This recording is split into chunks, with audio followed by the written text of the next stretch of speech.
तो अगर अंग्रेजों के बराबर भी कांग्रेस और भाजपा वालों ने देश को लूटा होता तो भाई वो 4 गुना संख्या बढ़ी, 32 करोड़ का 5 गुना 150 हो जाएगा, 160 हो जाएगा। यही तो है, लगभग 150 करोड़ संख्या हो गई है। तो 5 गुना संख्या बढ़ी, तो 5 गुना 10 करोड़ लोग खाली गरीबी रेखा के नीचे रहते। तो मैं मानता कि अंग्रेज कांग्रेस और भाजपा में कोई फर्क नहीं है, दोनों लुटेरे हैं, बराबर लुटेरे हैं। लेकिन ये अंग्रेजों के बाप निकल गए, भाजपा और कांग्रेस वाले 80 करोड़ को कटोरा दबा दिए। कांग्रेस पार्टी सरकार चलाती थी, तो कांग्रेस और भाजपा में तो कोई फर्क नहीं है। कांग्रेस और भाजपा में सिर्फ नाम और नारे का फर्क है। नाम के नारे में यह है कि ये कांग्रेस है, ये भाजपा है, दोनों के झंडे और पताके में अंतर हो सकता है, लेकिन काम करने के मामले में बड़ी जातियों का वर्चस्व और आतंक के अलावा इनके पास कुछ भी नहीं है। दोनों पार्टियों ने हमेशा बड़ी जातियों के लिए काम किया है। अगर काम नहीं किया होगा तो उदाहरण सुनिए, जब हमारी सरकार होगी तो हम क्या करेंगे? शोषित इनकलाब, शोषितों का राज, शोषितों के द्वारा शोषितों के लिए हम करेंगे। क्या क्या करेंगे? दोनों का इज्जत, रोटी और रोजगार की सबको गारंटी देंगे। हम जरा तुलना कर लें, क्या इज्जत के मामले में महिलाएं सुरक्षित है? अभी भाई जावा कांड हमें बता रहे थे, पटदानी के पेशावर से बाल बनवा दिया गया, बनवाया गया, सभी लोगों ने देखा। और इस पर उत्तर प्रदेश से हमारे पूर्व मुख्यमंत्री अखिलेश यादव जी और बिहार के डिप्टी सीएम पूर्व भाई, दोनों लोगों का कमेंट आज भी है। इनकी इतनी हैसियत नहीं है कि गरीबी और अपमान के खिलाफ बोल सके, लड़ने का तो बात ही कहूँ। क्या है वो सुनिए कमेंट। इसलिए जगदेव बाबू के नक्शे कदम पर चलने वाले भाई फतेह बहादुर सिंह जी को आपकी ओर से इतना वोट दिया जाए कि सारी पार्टियों की जमानत जब्त हो जाए, खड़ा होने का मौका आगे। कार्यकर्ता बैठक के लिए आयोजित महफिल में उपस्थित माताओं और बहनों, पिता तुल्य बुजुर्गों, क्रांतिकारी साथियों और मंच पर विराजमान डेहरी विधानसभा के विधायक भाई फतेह बहादुर सिंह जी और मंचासीन सभी अतिथियों का खैर मकदम करते हुए आपसे कुछ खास बातें करने के लिए मुझे बुलाया गया। अभी चर्चा हो रही थी, हमारे पूर्व वक्ता लोगों ने बताया विधायक जी का टिकट काट दिया गया।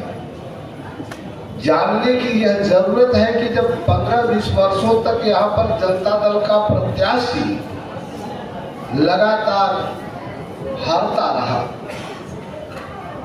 उसके बाद आपको टिकट दिया गया कि आपने कोशिश किया तो आप सबके सहयोग से और जिता के भेजा।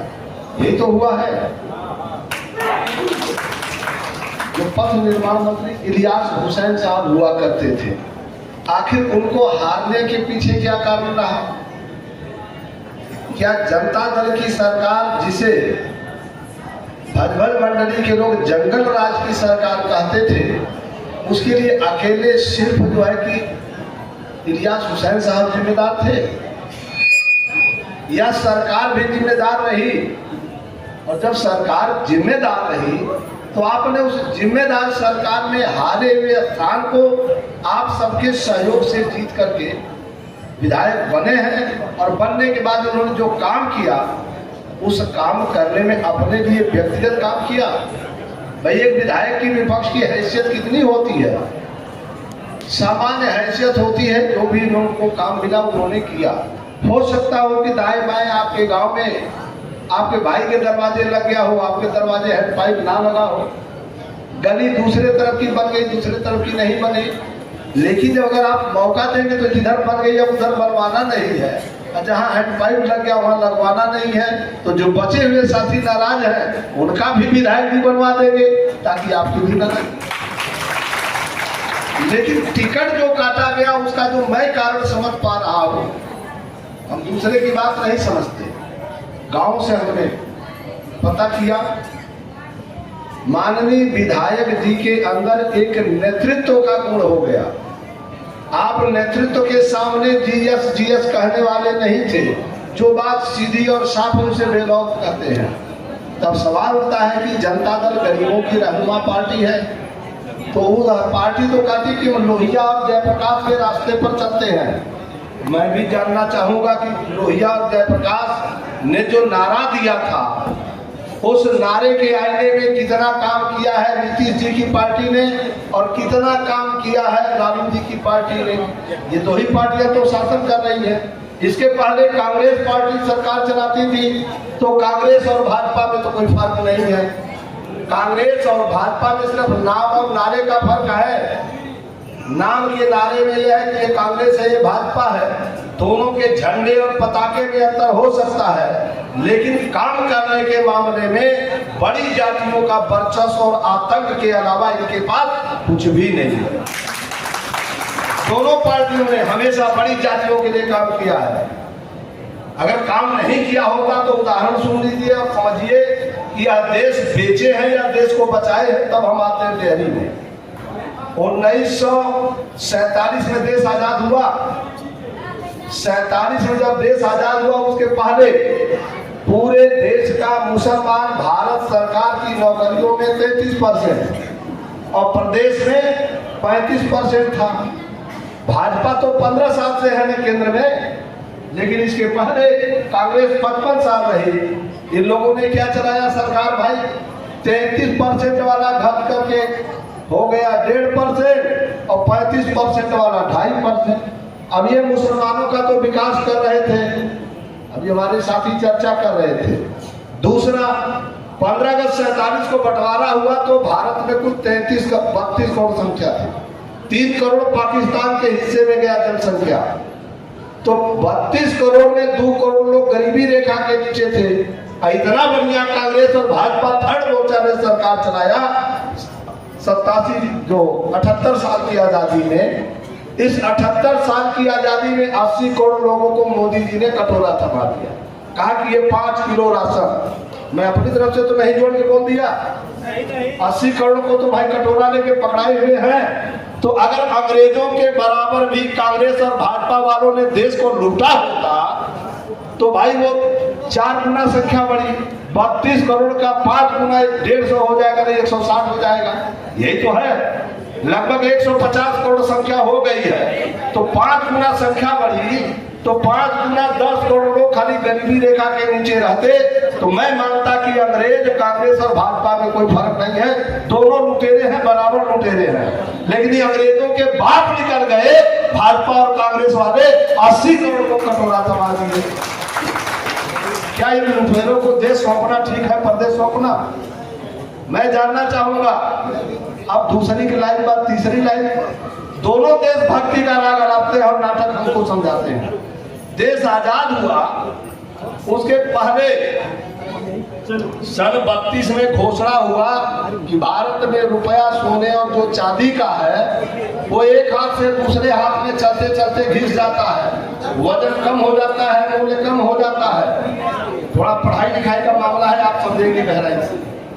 अगर उसको कहीं घर में रख दिया जाए, बदले में कागज का नोट दे दिया जाए, तो भाई कागज तो घिसे फट जाए, लेकिन रुपया आपका घर में नहीं है, वो ले जाएंगे, फट जाएगा, फिर नकली बदल के असली हो जाएगा। लेकिन रुपया आपका घर में है तो उसमें 11.66 ग्राम का एक सोने का अथवा चांदी का सिक्का होता था। अंग्रेज जब देश छोड़कर चला गया तो भारत में अब 10 ग्राम का एक सिक्का मिलता है, सोने या चांदी का मिलता है या नहीं? 1.44 ग्राम सोने का सिक्का भारत की जनता का कांग्रेस और भाजपा ने लूट लिया है। इतना बड़ा डकैती किया है, ये तो मुजरिम है। दूसरा मुजरिम, जब हमारा रुपया घर में रखा है तो उसका वजन घटे बढ़े बिना ही उसका कीमत कैसे बढ़ गया? आज तो 1 रुपया बराबर सोने का कई हजार रुपये मिलेगा। इस पर हम और हमारे साथियों ने मध्य प्रदेश में मुकदमा किया, सिंगरौली में, और झगड़ा इस बात का था कि मोटरसाइकिल में तेल भराया गया तो वो समय 20 रुपया लीटर पेट्रोल था। कहा कि भाई 20 रुपए दीजिए तो 1 रुपया देंगे, 5-5 लीटर भराएगा, 100 का। तो उठा करके 1 रुपए का सिक्का हम लोगों ने दे दिया कि भाई इसको तो ले लो, क्योंकि इस पर लिखा है 2 रुपए का दिया गया। लिखा है धारक को 2 रुपए देने का वचन अदा करता हूँ। आप लोग अपना नोट निकाल के देख लीजिए, उस पर लिखा होगा कि जो इसको धारण किया है, जय रुपए का नोट है, उतना धारक को देने का वचन देता हूँ, reserve bank of India governor, लिखा होता है। तो अब जब रिजर्व बैंक का वो ऑर्डर है कि गवर्नमेंट ऑर्डर देती है कि आपका रुपया, तो हमने कहा कि 2 रुपया जो 1934 में बैंक में हमारे बाप दादों ने रखा था, तो वह 2 रुपए वाले सोने के सिक्के के बराबर का 100 रुपया का काट लो अपना पेट्रोल, और हमारा बाकी 190 दे दो इधर। वो लगा हैदर में होने तू मैं धक्का मुक्की पिटी पिटा खूब हुआ। उसके बाद FIR दर्ज हुआ। मुकदमा संख्या 4748/2006 है। जब मुकदमा दर्ज हुआ सुप्रीम कोर्ट तक गया और उसमें फंसने लगे देश के राष्ट्रपति, प्रधानमंत्री, पूरा cabinet, supreme court, high court के जजेस। तो इन लोगों ने कहा कि भाई तुम लोग ठीक से पैरवी नहीं कर रहे हो, इसलिए मुकदमा खारिज किया। कितनी निर्लज्जता, इतनी बेशर्मी! देश बेचने वाले देशद्रोहियों ने हमारे ऊपर ही आरोप लगा दिया, जबकि तुम्हें बैठाया गया है कि देश के तुम मालिक नहीं हो, तुम जनता के नौकर हो। यही लोकतंत्र है कि राजा का बेटा राजा नहीं है, यह प्रजातंत्र है। हमारे वोटों से तुम हमारे नौकर चुने जाते हो, तुम लोक सेवक हो, तुम हमारे मालिक नहीं। अब सवाल उठता है कि 3 तरह से देश बेच दिया। अब इसके बाद हम आते हैं, हमें ये पढ़ाया गया संविधान की प्रस्तावना में कि हम भारत के लोग भारत को संपूर्ण संप्रभुता संपन्न समाजवादी लोकतांत्रिक गणराज्य बनाने के लिए। क्या समाजवादी लोकतांत्रिक गणराज्य बन गया? अभी वोट चोरी का हवा नहीं इधर चला रहा कि चला है भाई। समाजवाद का मतलब सुन लीजिए, दोनों पार्टियों को नंगा करता हूं। अभी मैंने बोला कि नीतीश जी और लालू के सरकार में कोई फर्क नहीं है और कम्युनिस्टों की सरकार में। ये मेरी भाषण नहीं है। 2 अप्रैल 1970 को विधानसभा बिहार पटना में शोषित इनकलाब के लेनिन जगदेव प्रसाद का भाषण, माननीय राज्यपाल महोदय के भाषण की तरह से ही समाजवादी और साम्यवादी पार्टियों का नेतृत्व दिनकट्टू हो गया है। इनके भाषण से कोई सामाजिक परिवर्तन या आर्थिक मुक्ति की संभावना नहीं है, क्योंकि अंग्रेज तो छोड़कर चला गया देश, गुलामी खत्म हो गई। तो हमारे देश में जाति पाति 1% विदेशी है, तो 90% को देश की धान धरती जमीन दौलत नौकरी शिक्षा पढ़ाई दवाई के साथ साथ प्रधानी से राजधानी तक में हिस्सा चाहिए, क्योंकि प्रत्येक परिवार के हर भाई का हिस्सा बराबर है। तो जगदेव बाबू ने कहा कि जब हमारी सरकार होगी तो हम क्या करेंगे? शोषित इनकलाब, शोषितों का राज, शोषितों के द्वारा शोषितों के लिए हम करेंगे। क्या क्या करेंगे? तो उन्होंने कहा कि इज्जत रोटी और रोजगार की सबको गारंटी देंगे। हम जरा तुलना कर रहे हैं, क्या इज्जत के मामले में महिलाएं सुरक्षित हैं? अभी भाई इजाबा कांड हमें बता रहे थे, पंडितानी के पेशावर से बाल बनवा दिया गया, बनवाया गया, सभी लोगों ने देखा। और इस पर उत्तर प्रदेश के हमारे पूर्व मुख्यमंत्री अखिलेश यादव जी और बिहार के डिप्टी सीएम पूर्व भाई दोनों लोगों का कमेंट आज भी है। इनकी इतनी हैसियत नहीं है कि गरीबी और अपमान के खिलाफ बोल सके, लड़ने का तो बात ही बहुत। क्या है वो सुनिए कमेंट। इन्होंने कहा कि शूद्रों को कथा सुनने का अधिकार है तो कथा कहने का अधिकार है। अरे भाई तेजस्वी जी और हमारे अखिलेश जी, अगर आपने कह दिया होता कि हिंदू धर्म में जाति व्यवस्था है, हिंदू कोई धर्म नहीं है, ब्राह्मण धर्म में वर्ण व्यवस्था जाति व्यवस्था है, और जातियों के आधार पर अहिर जाति का होने के कारण हमारे भाइयों की पिटाई की गई है कथा कहने के कारण, और पंडितानी के पेशाब से बाल उड़वाया गया। ऐसे हिंदू धर्म को कूड़े करकट की तरह से झाड़ बहार के फेंक देंगे, आग लगा देंगे, या टट्टी पेशाब की तरह से उसको फेंक देंगे। उसके बाद हम नया धर्म स्वीकार करते, एक दिन में पूरे देश का ब्राह्मणवाद सरेंडर हो जाता, आत्मसमर्पण कर देता, और घुटने टेक के शंकराचार्य जी कहते त्राहिमाम यादव जी, हम आपके शरण में हैं, आज से वर्ण व्यवस्था जाति व्यवस्था खत्म करें। लेकिन आपकी इतनी हिम्मत नहीं, आप उसके खिलाफ बगावत नहीं कर सकते, जबकि इधर बाबा साहब कह रहे हैं कि स्वराज्य है God, no significance without casteless society. जाति का विनाश किए बगैर भारत में आजादी का कोई अर्थ ही नहीं। ये बाबा साहब अम्बेडकर कह रहे हैं, और किताब भी उन्होंने लिखा, किताब लिखा एनिहिलेशन ऑफ कास्ट, जाति भेद का विनाश। तो जगदेव बाबू ने क्या कहा? उन्होंने कहा कि जो तुम्हें नीच गुलाम लाचार बनाया है वह तुम्हारा उद्धार कभी नहीं कर सकता बाबा साहब। तो जगदेव बाबू ने पूछा, रूस का एक पत्रकार आया था और एक अमेरिका का। रूस वाले का नाम है पॉल गॉड लेविन और अमेरिका वाले का नाम है प्रोफेसर एफ थॉमसन जॉनसन। एक इतिहास विभाग का दुनिया का सर्वोच्च पदाधिकारी, दुनिया का अर्थशास्त्री अमेरिका वाला। दोनों लोगों के क्वेश्चन है 1969 और 70 में। पूछा कि जगदेव बाबू आप कम्युनिस्ट क्यों नहीं हैं? उन्होंने कहा कि इस देश में पंडित जी सर पर सवार है, सर्वोच्च शिखर पर बैठे हैं और वही बेचारे इस देश में कम्युनिस्ट पार्टी के सबसे बड़े महान, यानी इंद्रदीप सिंह चंद्रशेखर सिंह जैसे लोग पार्टी के सर्वे सर्वा बने हुए हैं, महंत है। तो क्या मेरे जैसा आदमी जो सर्वहारा का बेटा है, जो कुत्ता मांस की रखवाली कर सकता है क्या? तो पॉल गॉड लेविन रूस वाला जो जहां से कम्युनिस्ट पैदा है, रूस के उस नेता ने कहा कि कुत्ता कभी मांस की रखवाली नहीं कर सकता और बिल्ली दूध की रक्षा नहीं कर सकती है, घोड़ा घास से दोस्ती नहीं कर सकता, कुत्ता मांस की रखवाली नहीं कर सकता। यही बात कटु सत्य और नग्न सत्य है। जो लोग इस परिभाषा को नहीं मानते वे लोग एक नंबर के जाल फरेबी हैं, चपंडुक हैं, षड्यंत्रकारी, मक्कार और गद्दार हैं, बहुजनों के साथ धोखा करने के अव्वल दर्जे के सरदार। ये बात रूस वालों से जगदेव बाबू ने कहा और अमेरिका वालों से जब पूछा कि वो कौन सी एक कार्यप्रणाली है जिसको खत्म कर दिया जाए तो भारत में गरीबी समाप्त हो जाएगी। इन्होंने कहा कि शासन, प्रशासन और न्यायपालिका पर से ऊंची जातियों को हटा दिया जाए तब इस देश में समाजवाद और साम्यवाद आ सकता है। कहा आप ये बात कह रहे हैं, मुझे किसी कम्युनिस्ट और सोशलिस्ट पार्टी के नेता ने बताया नहीं।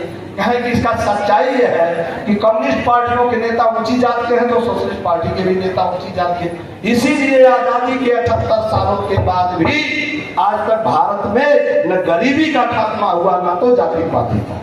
अगर आप लोग खात्मा चाहते हो तो मैं व्यक्तिगत आया हूँ, फतेह बाबू को बहुत बार बताया था, आप ऊपर राजी भी कि अगर मुझे आप जिता देंगे, भाई कल भी वार्ता हो रही थी, तो आपने कहा कि मैं आजाद पार्टी का तो बड़ा पावर लेके चलूंगा प्रदेश में, आप मेरे साथ रहेंगे, मैं जगदेव बाबू के सभी जो सपना है, जो उनका नारा है, उसको हुबहू लागू करूंगा।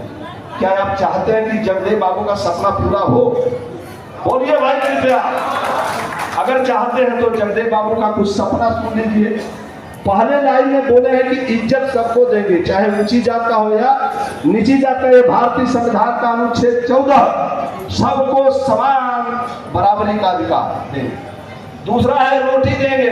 या 80 करोड़ जो कटोरा लेके भी मांग रहे हैं, मैं दावे के साथ करता हूँ राकेश कुमार मौर्य अपनी हैसियत से, मैं अर्थशास्त्र में पीएचडी करने के बाद इस बात को जानता हूँ। मुझे भारत का प्रधानमंत्री पूर्ण बहुमत से बना दो, 24 घंटे के लिए अगर बना दिया तो भी मोदी ने 15 लाख रुपया आपके खाते में नहीं डाला। मैं 1-1 करोड़ रुपया उसी दिन, जिस दिन बनूंगा उसी दिन डालने की गारंटी दे रहा हूँ। 1-1 करोड़ रुपया। और गरीबी तो भागेगी ऐसे जैसे लाठी लेके भूत भागे। वो सारे चीज हम जा रहे हैं, लेकिन ये सारा खेल तुम्हारे वोटों से होगा।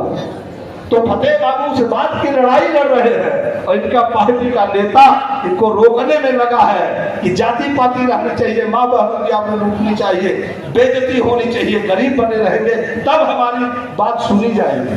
तो जगदेव बाबू ने कहा कि इज्जत रोटी के साथ रोजगार भी देंगे। क्या भारत में हर हाथ को रोजगार मिल गया?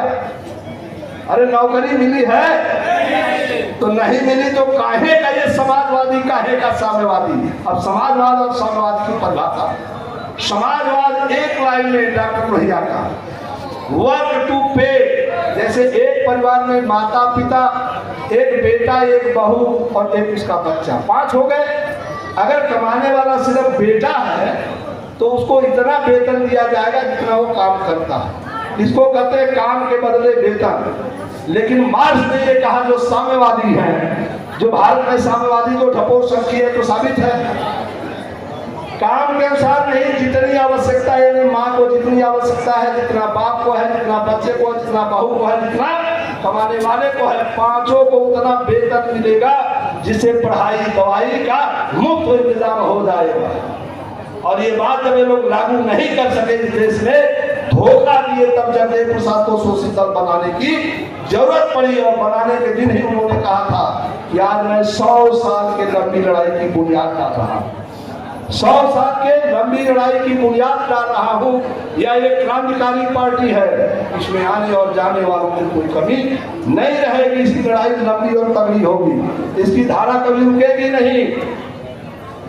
इसमें पहली पीढ़ी के लोग मारे जाएंगे, दूसरी की जेल जाएंगे, तीसरी के लोग राज करेंगे। जीत अंततोगत्वा हमारी होकर रहेगी, इसे कोई रोक नहीं सकता। इसी बात को लेकर 5 सितंबर 74 को धरना प्रदर्शन, 7 सूत्री मांग, इससे 41-42 दिन पहले आरा के सहार में 23 जुलाई 1974 को दाम बांधो, काम दो, वरना गद्दी छोड़ दो। इसी विषय पर सम्मेलन में उन्होंने कहा कि यदि मैं 2 साल जिंदा रह गया, कितना कहा कि यदि मैं 2 साल जिंदा रह गया तो निश्चित तौर से भारत की सरकार हमारी होगी। जहां तक सूबे बिहार का सवाल है, हर हालत में हमारी सरकार होगी, इसे कोई रोक नहीं सकता। ये बात उन्होंने 74 में कहा।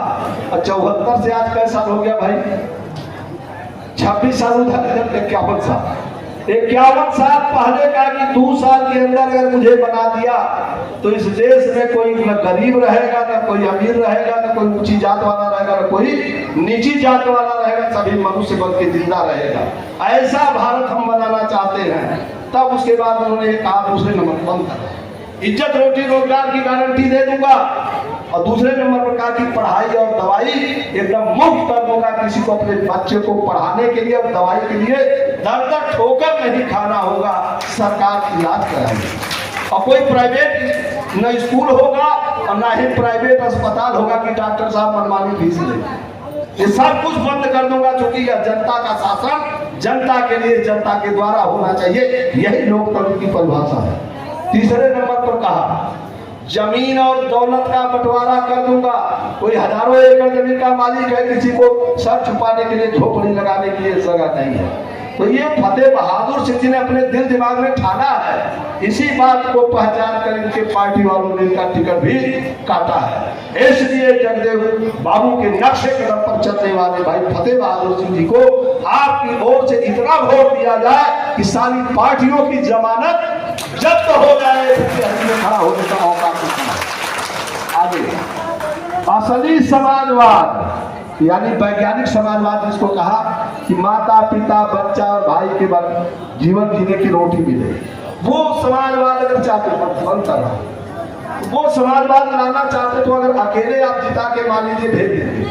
तो आपने देखा होगा बगल में बिहार से करके बना झारखंड प्रदेश, एक ही व्यक्ति अकेले नेता जीता, मुख्यमंत्री बन गए। तो अगर आप लोग इतना बड़ी कोशिश कर दीजिए कि हम लोगों का वह भी सपना पूरा हो जाए कि आपके साथ होने वाले जुल्म को रोकने के लिए किसी पार्टी को बहुमत न मिले और आप ही के वोट से बहुमत मिले, तो आप ही सरकार बना के बैठ जाएंगे। तो हम उस दिन के लिए आपसे चाहते हैं। अगली बात कर रहा हूँ, अगली लाइन में है कि गांव से दिल्ली तक, जगदेव बाबू का जो सपना कि गांव से दिल्ली तक जितने भी चुनाव होते हैं, ऊंची जात का एक भी व्यक्ति चुनाव जीत के जाना नहीं चाहिए। 10% के शासन का खात्मा गांव से दिल्ली तक हम चाहते हैं कि 90% ही यहाँ का नेता रहेगा, 10 वाले हमारे अनुक्रम पर जिंदा रहेगा।